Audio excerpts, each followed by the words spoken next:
South Africa is a movie. We live in a drama. It's a series.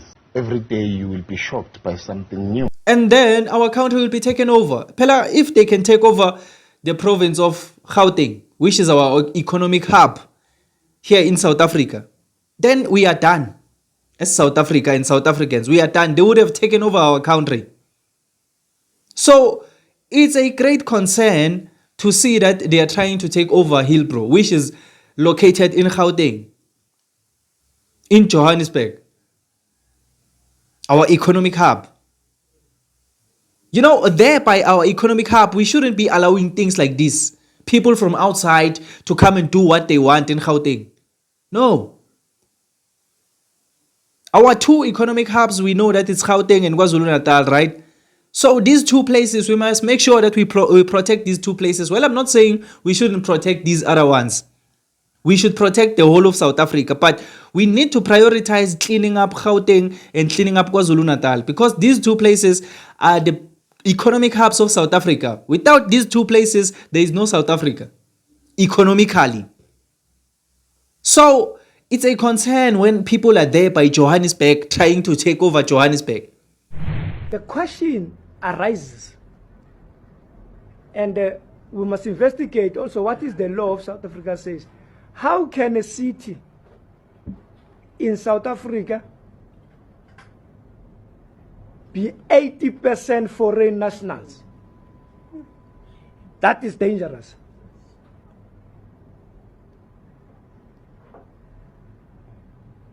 That in Hillbrow and the surrounding areas,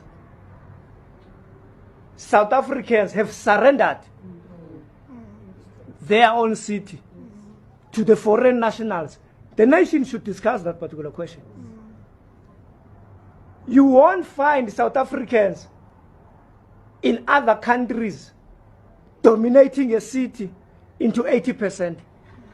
Because if we do not debate that, that necessarily means the whole South Africa could be 80% dominated by foreign nationals. And the future president of South Africa could be a foreign national. We are surrendering our land. And it is not xenophobia. To talk truth, we fought for this land. From a white minority, we cannot surrender it to the foreign nationals. That is a matter of principles. We fought for this country, not only for us, for the generations of South Africans. The arms that are being used here in Hillbrow are arms of war, which are unlicensed.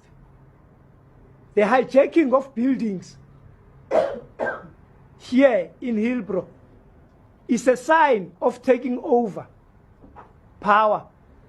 The question of dominance of foreign nationals in illegal trading and also businesses that are here in Hillbrow is an economic sabotage that is taking place against our people that were supposed to be those that are running those particular businesses. We are facing here service delivery protests. So, my fellow beautiful South Africans, if you don't know who this man is Mr. Mkongi, who is the former Deputy Minister of Police here in South Africa. He was serving between the years of 2017 and 2019. Now, this man made these utterances when he was still in power, I'm guessing, because this clip, I didn't really find out when this clip was released. I tried to find out, but I failed.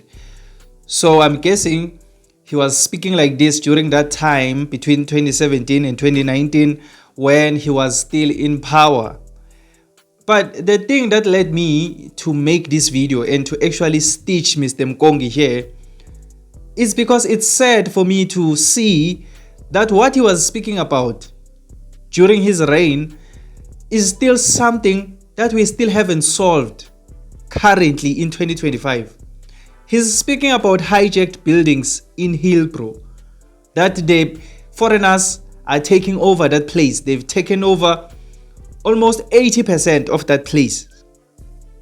But if we can check recently, 2023, 2024, even this year, 2025, we are still experiencing the same thing.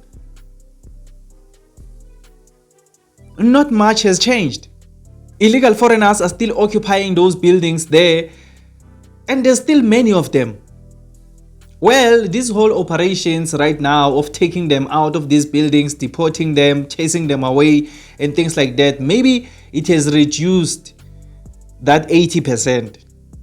Because you heard what he said, that over 80% of Hillbrow has been taken over by illegal foreigners.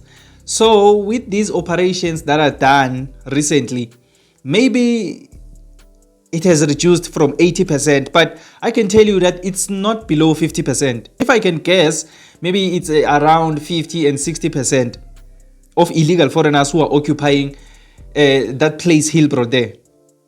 So it's really sad to see that we haven't really won the fight against illegal foreigners hijacking the buildings and decaying our cities. It's really sad to see. And what he's speaking about again, that led me to make this video, is he's pointing out a very, very critical thing here. That if we can allow people to take over 80% of a certain area here in South Africa, what is going to stop them one day from wanting to take over 80% of the whole country of South Africa? He's even mentioning that those people there have weapons of war. You get what I'm saying? So if we allow that thing to continue, what those people one day want to take over the whole of South Africa. And they will be confident in taking over South Africa because they managed to take over our city. You get what I'm saying? It starts by taking over Hillbrow. And then after taking over Hillbrow, it scales and moves out until the whole city of Johannesburg has been taken over by illegal foreigners. And then after that, all these other cities here in Africa will follow. In South Africa, so I mean. They will follow.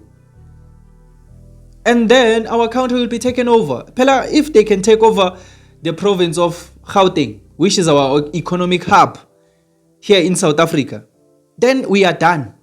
As South Africa and South Africans, we are done. They would have taken over our country.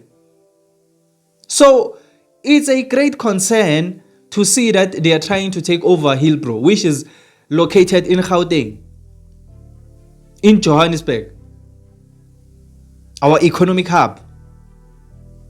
You know, there by our economic hub, we shouldn't be allowing things like this. People from outside to come and do what they want in Gauteng. No. Our two economic hubs, we know that it's Gauteng and KwaZulu-Natal, right? So these two places, we must make sure that we protect these two places. Well, I'm not saying we shouldn't protect these other ones. We should protect the whole of South Africa, but we need to prioritize cleaning up Gauteng and cleaning up KwaZulu-Natal because these two places are the economic hubs of South Africa. Without these two places, there is no South Africa, economically. So it's a concern when people are there by Johannesburg trying to take over Johannesburg. That is something that we need not tolerate. It's something that we have to fight against. So I'm hoping that maybe after 5 years, we will see a different South Africa. We will have our cities back to South Africans. All these hijacked buildings should be expropriated and used to serve the public. That is what needs to happen. You know? So it's really, really concerning for me. But the most concerning thing is that this man, Mr. Mkongi, was speaking about this way back. I'm guessing because it's been a while now since I've heard about Mr. Mkongi. So I don't think he's in our executive right now. But back then he was around 2017 and 2019. And he was speaking about this thing. It's just that at that time, no one wanted to take him seriously. You get what I'm saying? No one paid him that much attention. I guess because he was the deputy minister. So people didn't pay that much attention to him. You know, the deputy ministers, people don't pay much attention to them. Even right now in the GNU, if you can ask a random South African here, who are the deputy ministers, he won't be able to tell you, but they will tell you who are the ministers. So the deputy ministers are never paid that much attention to. So he saw back then that this thing is a very big problem, and he spoke about it. We are still speaking about it in 2025. It's going to be really, really sad if we are going to still continue speaking about it up until 2035. So we really need to solve this issue of immigrants, illegal immigrants who are busy trying to take over our cities. That is a very, very big problem that we don't have to tolerate as South Africans. But then that's just what I had in this episode of The Spotlight. Tell me on the comment section down below, what do you think about this whole situation? But if you just enjoyed this video, please leave a like and subscribe to this channel. I would really, really appreciate it. My name is Emmanuel, and this is Mzansi Versity, the place where we transform lives through knowledge and information. Let's meet again on another video.